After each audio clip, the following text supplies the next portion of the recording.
Hello students, আজকে আমি যে টপিকটা তোমাদেরকে পড়াবো সেটা হচ্ছে জেনারেল অর্গানিক কেমিস্ট্রির। তো এই জেনারেল অর্গানিক কেমিস্ট্রির আমি যে টপিকটা আজকে ডিসকাস করছি সেটা হচ্ছে ইলেকট্রন ডিসপ্লেসমেন্ট এফেক্ট।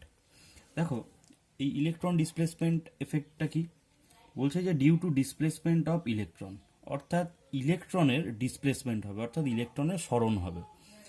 তো এই ইলেকট্রন ডিসপ্লেসমেন্ট এফেক্ট ক রকমের হতে পারে? দেখো, একটা হতে পারে পার্মানেন্ট এফেক্ট বা স্থায়ী প্রভাব, একটা হতে পারে টেম্পোরারি এফেক্ট। এবার দেখো, পার্মানেন্ট এফেক্ট সেটা ক রকমের হতে পারে এবং টেম্পোরারি এফেক্ট কি কি হতে পারে সেটা আমি এখানে দেখিয়েছি।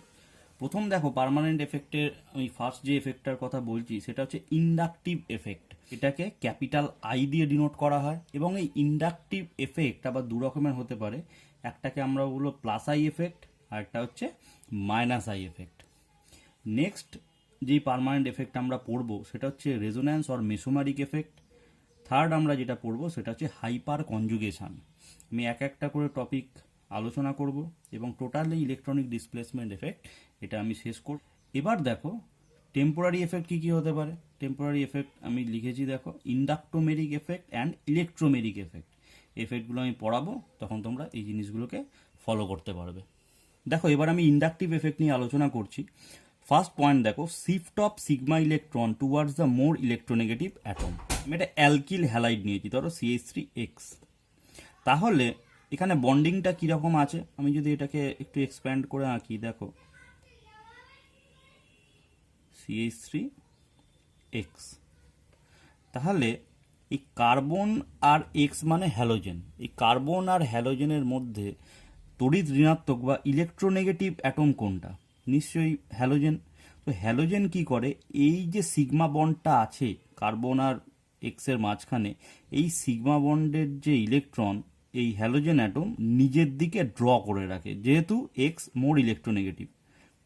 দেখো, তাহলে এই সাইনটা দিয়ে আমি কি বোঝাচ্ছি? অ্যারো সাইনটা দিয়ে বোঝাচ্ছি যে যে সিগমা ইলেকট্রন সেটা সরণ বা ডিসপ্লেসমেন্ট কোন দিকে ঘটছে টুয়ার্ডস এক্স। তাহলে দেখো, এখানে এক্স কি হবে, এটা পার্সিয়াল নেগেটিভ ক্যারেক্টার পাবে।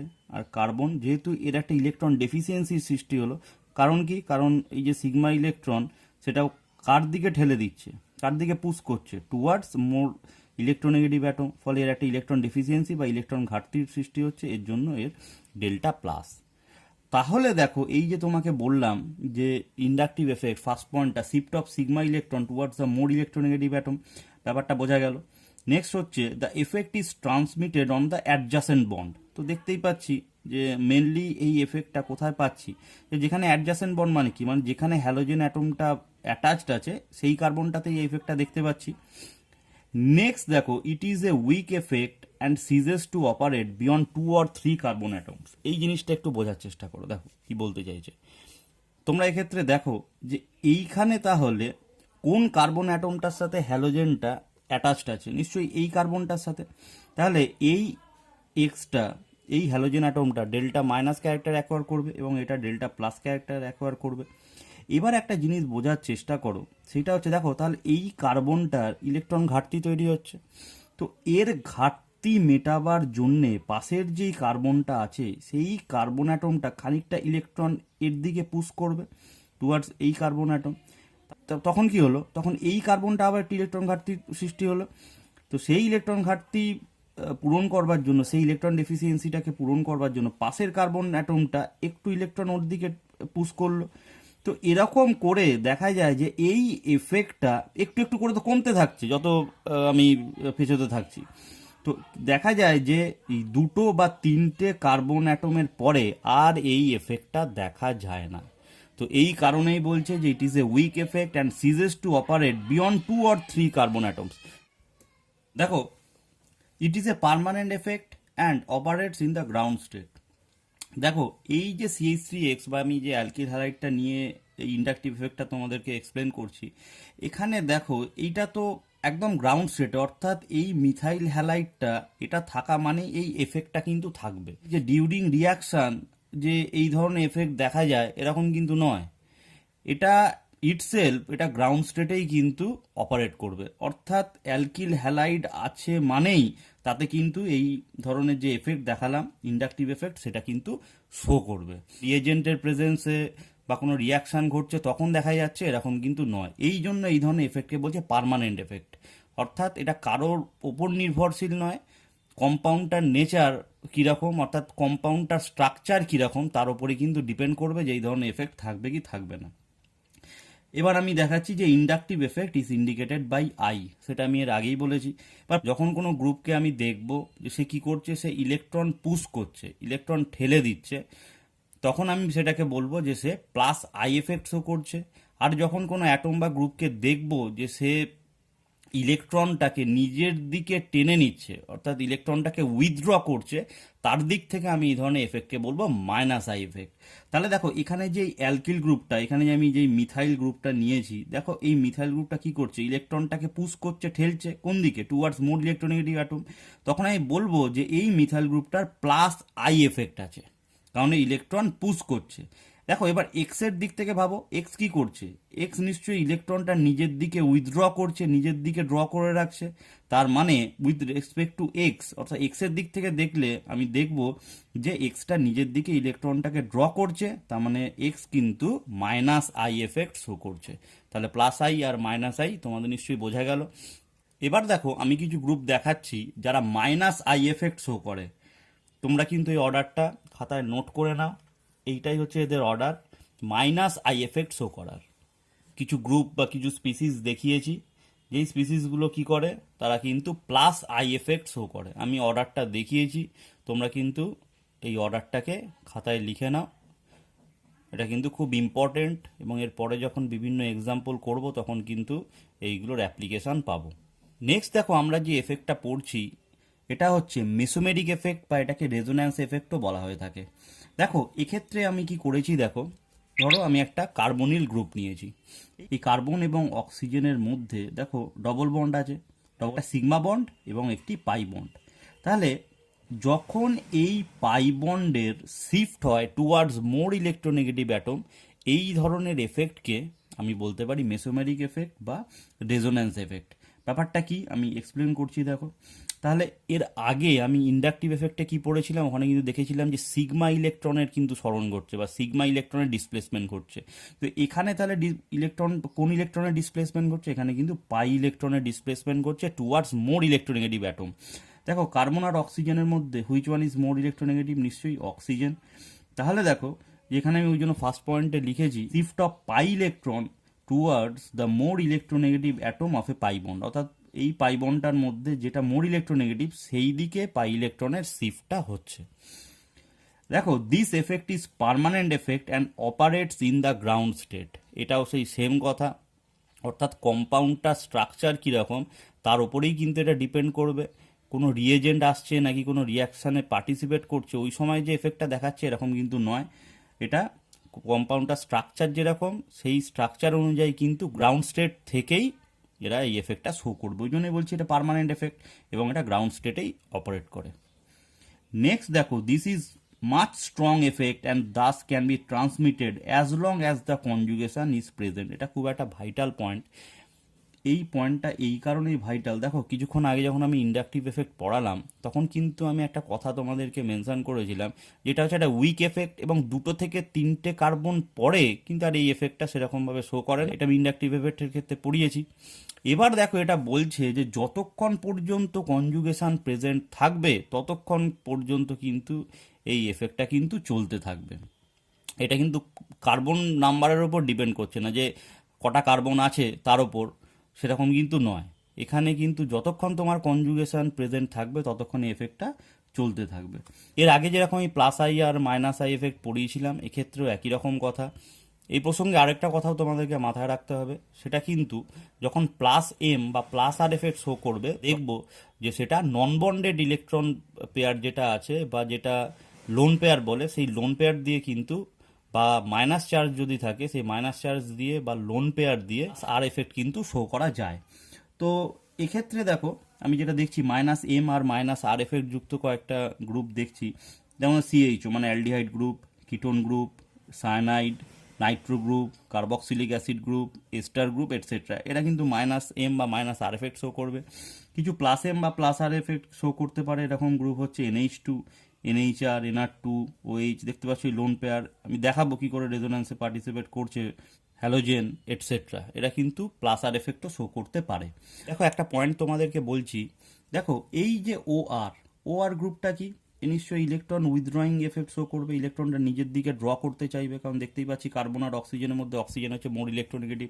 তো এই বন্ডের যে ইলেকট্রন পেয়ারটা আছে, যে সিগমা বন্ডটা আছে, সেই সিগমা ইলেকট্রনটা নিশ্চয়ই নিজের দিকে ড্র করে রাখবে অক্সিজেন। দেখো এখানে অক্সিজেনের লোন পেয়ার আছে এবং দেখতে পাচ্ছি যেখানে কনজুগেশন প্রেজেন্ট আছে সিগমা বন্ড পাই বন্ড, সেক্ষেত্রে দেখো এ কিন্তু রেজোন্যান্সে আসতে পারে। দেখো ডাবল হেডের অ্যারো দিয়ে কিন্তু আমাদেরকে এরকম দুটো ফর্ম আমাদেরকে ড্র করতে হবে এবং এদেরকে বলা হয় ক্যানোনিক্যাল ফর্ম। এবং ক্যানোনিক্যাল ফর্মকে শো করবার সময় আমরা সিঙ্গেল অ্যারো দিই না, এরকম ডবল হেডেড অ্যারো দিই। তাহলে এই এফেক্টটা শো করলে কীরকম হবে, দেখো এই লোন পেয়ার অফ ইলেকট্রন এখানে পড়ছে, মানে এখানে কি হচ্ছে, এখানে ডবল বন্ড তৈরি হয়ে গেল ওয়ার, সেক্ষেত্রে ওয়ারটা নিশ্চয়ই প্লাস হয়ে গেল। তাহলে দেখো এইটা যেটা আমার বোঝার, এখানে যে ওয়ার গ্রুপটা আছে সেই ওয়ার গ্রুপটা দেখো মাইনাস আই এফেক্ট যেমন শো করছে, এখানে প্লাস আর বা প্লাস এম এফেক্টও শো করছে। এবং এক্ষেত্রে কিন্তু মাথায় রাখবে যে plus M greater than minus I effect হয় এক্ষেত্রে। আরেকটা আমি তোমাদের দেখো এক্সাম্পল দেখাচ্ছি। দেখো ধরো তোমার একটা কম্পাউন্ড আছে, ধরো এইটা, দেখো ক্লোরিন কি হয়, ক্লোরিন হ্যালোজেন, ক্লোরিন কি করছে, ক্লোরিন নিশ্চয়ই ইলেকট্রন উইথড্র করছে টুয়ার্ডস ইটসেলফ। তাহলে ক্লোরিন এখানে মানে যে কোনো হ্যালোজেন অ্যাটম কি করে, এখানে নিশ্চয়ই মাইনাস আই এফেক্ট শো করে। কিন্তু মাথায় রাখতে হবে কিছু কিছু সিলেক্টেড কেস আছে, সেক্ষেত্রে কিন্তু হ্যালোজেন অ্যাটম, বিশেষ করে এই ক্লোরিন, সে কি করতে পারে, সে কিন্তু মাইনাস আই এফেক্ট ছাড়াও প্লাস আর এফেক্ট কিন্তু এই লোন পেয়ারগুলো দিয়ে শো করতে পারে।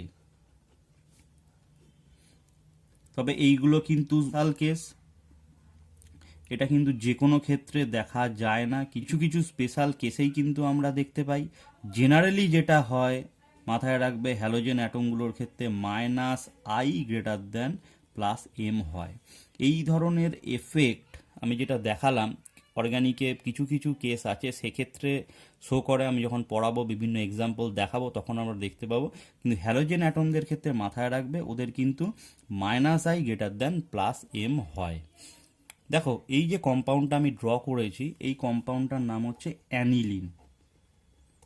দেখো এই অ্যানিলিনের আমি প্লাস আর এফেক্ট দেখাচ্ছি এই NH2 গ্রুপের, দেখো কীরকমভাবে হয়।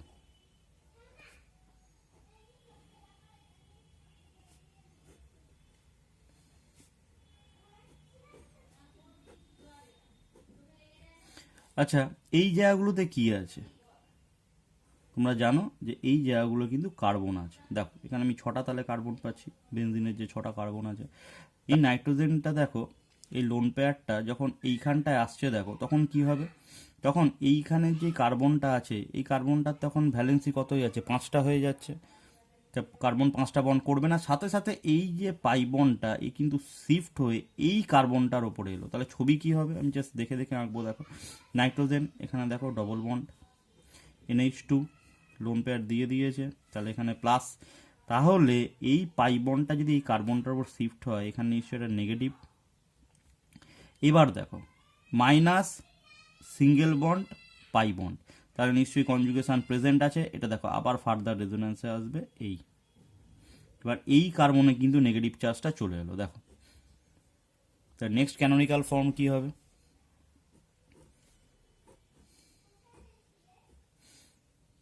দেখো এই এখানে ডবল বন্ড NH2 প্লাস। এবার দেখো আবার negative single bond pi bond, তাহলে আবার কনজুগেশন প্রেজেন্ট আছে, পাই বন্ডটা শিফট হয়ে এবার দেখো এই কার্বনটার উপর। তাহলে নেক্সট ক্যানোনিক্যাল ফর্ম আমি কি করে ড্র করব,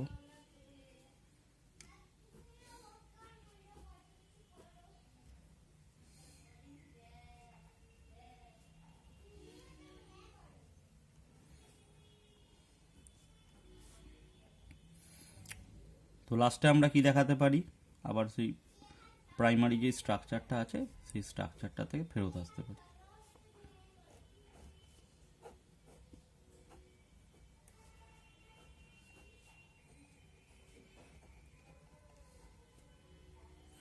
তো এইভাবে আমি অ্যানিলিনের রেজোন্যান্স স্ট্রাকচার সেটা কিন্তু আমি ড্র করে দেখালাম। এরকম ভেরিয়াস এক্সাম্পল আসবে। এক্ষেত্রে অ্যানিলিন করেছি, কিছু ক্ষেত্রে ফেনক্সাইড আয়নের করব, ফেনলের করব, এবং তাদের অ্যাপ্লিকেশান কি আছে এরপরে যখন আমি অন্যান্য রিয়াকশান স্টাডি করব তখন কিন্তু এইগুলো আমি দেখতে পাবো। তো আশা করি যে টপিকটা আমি কভার করলাম ইন্ডাকটিভ এফেক্ট আর মেসোমেরিক এফেক্ট, এটা নিশ্চয়ই তোমাদের বোঝা গেছে। নেক্সট আমি যে টপিকগুলো পড়াবো সেটা হচ্ছে হাইপার কনজুগেশন, এবং ওইদিকে আমি যেটা দেখালাম টেম্পোরারি এফেক্টের মধ্যে ইন্ডাক্টোমেরিক এফেক্ট অ্যান্ড ইলেকট্রোমেরিক এফেক্ট, এগুলো আমি নেক্সট ভিডিওতে আমি কভার করব। তো ভিডিওটা যদি তোমাদের ভালো লেগে থাকে তো তোমরা অবশ্যই ভিডিওটিকে লাইক করবে, তোমাদের বাকি বন্ধুদের কাছে ভিডিওটিকে শেয়ার করে দেবে, এবং আমার চ্যানেলটিকে অবশ্যই সাবস্ক্রাইব করবে। এবং আমি চাই যে তোমরা ভিডিওগুলোকে শেয়ার করো বন্ধুদের কাছে, তাহলে আমরাও উৎসাহ পাবো নতুন নতুন আরও ভালো ভিডিও দেবার। আমি তোমাদেরকে নিশ্চিত করতে পারি যে এই ভিডিওগুলো যদি তোমরা খুব ভালোভাবে দেখো এবং আমি যে প্রবলেমগুলো করাচ্ছি এবং যে থিওরিগুলো বোঝাচ্ছি সেগুলো যদি তোমরা বুঝতে পারো, তোমাদের কাছে কিন্তু কেমিস্ট্রিটা খুব সহজ হয়ে যাবে।